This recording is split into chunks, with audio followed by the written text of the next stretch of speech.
Keterlibatan Nahdlatul Ulama NU dalam pusaran politik pasca kemerdekaan mendapat tantangan yang tidak semakin mudah karena menghadapi penjajahan dalam bentuk lain. Penjajahan tersebut muncul dalam bentuk pemberontakan atau bugot terhadap pemerintahan yang sah, baik dari kelompok Islam konservatif maupun dari komunisme yang mewujud dalam Partai Komunis Indonesia (PKI). Bagi NU, pondasi kehidupan berbangsa dan bernegara harus diiringi nilai-nilai agama. Namun, NU tidak merekomendasikan sama sekali negara berdasarkan formalisme agama. Sebab itu, meskipun masuk dalam golongan atau faksi Islam dalam sidang Majelis Konstituante, NU sepakat Pancasila dan UUD 1945 sebagai dasar negara dengan dijiwai Piagam Jakarta. Ketentuan menjalankan syariat Islam seperti tertuang dalam Piagam Jakarta cukup hanya menjiwai dasar negara, bukan sebagai dasar negara itu sendiri. Dengan demikian, kehidupan berbangsa dan bernegara tetap dijiwai oleh nilai-nilai agama Islam dan spiritualitas secara umum. Pada rentang tahun-tahun 1957 sampai tahun 1959, Majelis Konstituante memang sedang membahas rancangan dasar negara. PKI masuk dalam faksi Pancasila. Namun, dasar negara Pancasila yang PKI perjuangkan hanya kamuflase politik karena yang diperjuangkan justru materialisme historis yang ateis. KH Saifuddin Zuhri dalam Berangkat dari Pesantren Elkis, 2013 mengungkapkan bahwa ketuhanan yang Maha Esa yang termaktub dalam sila pertama dalam Pancasila ingin diubah menjadi kemerdekaan beragama oleh PKI. Padahal, kemerdekaan beragama merupakan esensi dasar demokrasi Pancasila. Pemerintah Indonesia menganjurkan setiap warga negara memeluk agama dan menjalankannya berdasar keyakinan masing-masing. Upaya penjajahan dalam bentuk lain yang dilakukan PKI, pertama bisa dilihat dari usaha penetrasi ideologi komunis. Kedua, PKI melakukan pemberontakan fisik. Upaya bugot yang dilakukan PKI menelan banyak nyawa, termasuk dari kalangan NU yang sedari awal berjuang melawan ideologi komunis. NU melakukan perlawanan terhadap PKI di medan politik dan di lapangan selama kurun waktu 17 tahun. Terkait penetrasi ideologi komunis, Abdul Munim DZ dalam benturan NU PKI tahun 1948 sampai tahun 1965 tidak terlepas dari perang global saat itu, yaitu Perang Dunia II.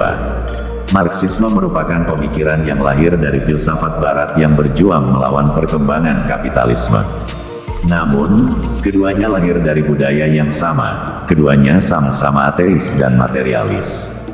Karena itu, sekeras apapun permusuhan kedua saudara sekandung tersebut bisa ketemu dan saling bergandengan bahu-membahu.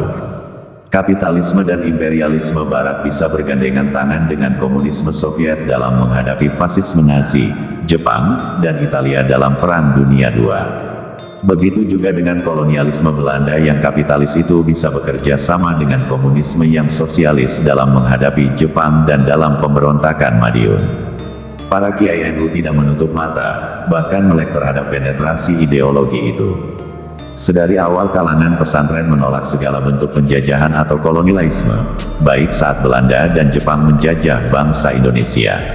Namun, para kiai tidak terkecoh dan tidak melibatkan diri dalam pertarungan antara komunisme dan kolonialisme di Indonesia. Karena keduanya sama-sama ateis dan sama-sama imperialis. Dengan tegas Kiai Haji Idam Khalid dalam perhelatan hari lahir ke-39 NU di Jakarta mengatakan bahwa politik non-komunis atau anti-komunis yang dijalankan NU tidak hanya untuk menghadapi komunisme saja, tetapi NU akan berhadapan dengan segala bentuk ladiniun, sekularisme, dan segala bentuk sanadiko, ateisme. Karena keduanya merupakan satu kesatuan sebagai musuh NU. Lihat Verslat Muktamar ke-22 NU tahun 1959 di Jakarta, dalam Abdul Munim DZ. Bahkan jauh sebelumnya, pendiri NU Hadratus Syekh Kiai Haji Hashim Asy'ari pada tahun 1947 mengingatkan bahaya ajaran materialisme historis yang ateis itu bagi bangsa Indonesia. Karena konsep yang sedang dikembangkan secara gencar oleh PKI yaitu menyerukan pengingkaran terhadap agama dan pengingkaran terhadap adanya akhirat. Lihat naskah khotbah iftitah Kiai Haji Hashim Asy'ari pada Muktamar ke-14 NU di Madiun tahun 1947. Terkait strategi dalam menghadapi PKI itu ditegaskan kembali oleh Kiai Haji Saifuddin Zuhri, 2013-502, dalam sebuah tulisannya yang menyatakan bahwa, dengan dalil agama sebagai unsur mutlak dalam nation building, maka kita dapat menyingkirkan kiprah PKI di mana-mana. Bahkan kita bisa menumpas segala bentuk ateisme, baik ateisme yang melahirkan komunisme maupun ateisme yang melahirkan kapitalisme, liberalisme, atau fasisme.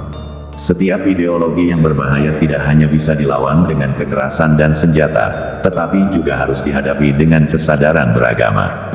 Karena dari awal sudah memahami gerak-gerik PKI dengan komunismenya, tidak sulit bagi NU untuk mengidentifikasi siapa dalang dari pemberontakan gerakan tanggal 30 September tahun 1965 G30S di Madiun dan di beberapa daerah dengan melakukan penculikan dan perbuatan sadis lainnya.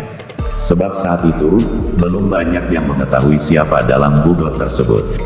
NU mengidentifikasi bahwa percobaan perebutan kekuasaan melalui pemberontakan fisik didalangi oleh PKI. Karena itu, pada tanggal 3 Oktober tahun 1965, ketika banyak orang belum mengetahui siapa dalang G30S, NU telah menuntut agar pemerintah membubarkan PKI.